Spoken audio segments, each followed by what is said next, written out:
Makna hak asasi manusia. Menurut Undang-Undang RI Nomor 39 Tahun 1999, hak asasi manusia adalah seperangkat hak yang melekat pada hakikat dan keberadaan manusia sebagai makhluk Tuhan yang Maha Esa, dan merupakan anugerahnya yang wajib dihormati, dijunjung tinggi, dan dilindungi oleh negara. Makna kewajiban asasi manusia. Ketentuan Pasal 1 Ayat 2 Undang-Undang Republik Indonesia Nomor 39 Tahun 1999 tentang hak asasi manusia menyatakan, kewajiban dasar manusia adalah seperangkat kewajiban yang apabila tidak dilaksanakan, tidak memungkinkan terlaksananya dan tegaknya hak asasi manusia. Hak dan kewajiban asasi manusia dalam nilai dasar Pancasila.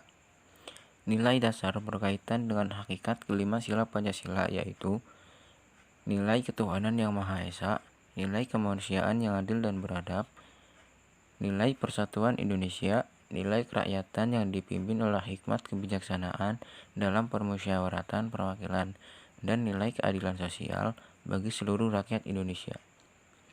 Nilai-nilai dasar tersebut bersifat universal, sehingga di dalamnya terkandung cita-cita, tujuan, serta nilai-nilai yang baik dan benar. Hak dan kewajiban asasi manusia dalam nilai instrumental Pancasila. Nilai instrumental merupakan penjabaran dari nilai-nilai dasar Pancasila.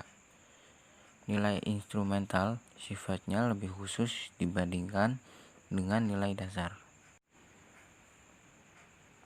Peraturan perundang-undangan yang menjamin hak asasi manusia diantaranya sebagai berikut. Yang pertama, Undang-Undang Dasar Negara Republik Indonesia tahun 1945 pasal 28A sampai 28J. Yang kedua, ketetapan MPR nomor 17 MPR 1998 tentang hak asasi manusia. Yang ketiga, ketentuan dalam undang-undang organik. Hak dan kewajiban asasi manusia dalam nilai praksis sila-sila Pancasila. Nilai praksis merupakan realisasi nilai-nilai instrumental suatu pengalaman dalam kehidupan sehari-hari. Nilai praksis Pancasila senantiasa berkembang dan selalu dapat dilakukan perubahan dan perbaikan sesuai perkembangan zaman dan aspirasi masyarakat. Kasus pelanggaran HAM. Penyebab pelanggaran HAM. Penyebab pelanggaran HAM faktor internal. Yang pertama, sikap egois atau terlalu mementingkan diri sendiri. Yang kedua, rendahnya kesadaran HAM. Yang ketiga, sikap tidak toleran. Penyebab pelanggaran HAM faktor eksternal. Yang pertama, penyalahgunaan kekuasaan. Yang kedua, ketidaktegasan aparat penegak hukum. Yang ketiga, penyalahgunaan teknologi. Dan yang keempat, kesenjangan sosial dan ekonomi yang tinggi. Kasus pelanggaran HAM di Indonesia. Yang pertama, kerusuhan Tanjung Priok tanggal 12 September 1984.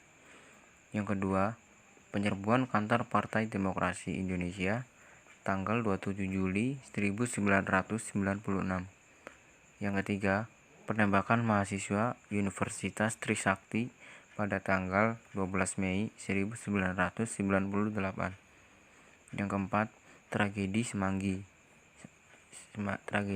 pertama pada tanggal 13 November 1998. Yang kelima, penculikan aktivis pada tahun 1997 atau 1998.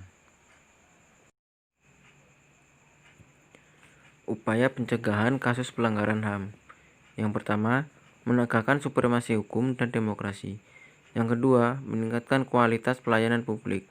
Yang ketiga, meningkatkan pengawasan dari masyarakat. Yang keempat, meningkatkan penyebarluasan prinsip-prinsip HAM kepada masyarakat. Yang kelima, meningkatkan kerjasama yang harmonis antar kelompok atau golongan dalam masyarakat.